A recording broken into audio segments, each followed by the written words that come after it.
हिंदू आहे, हा हिंदुस्थान माझा आहे. त्या छत्रपती शिवाजी महाराजांना या धर्मासाठी मरण पत्करले. एकच राजा इथे जन्मला शिवनेरी किल्ल्यावर,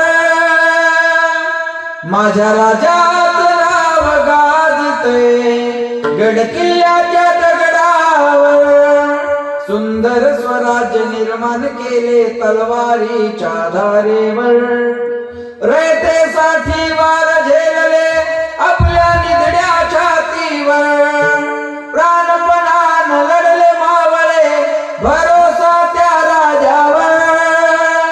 माझ्या राजाचं नाव गाजतय गड किल्ल्याच्या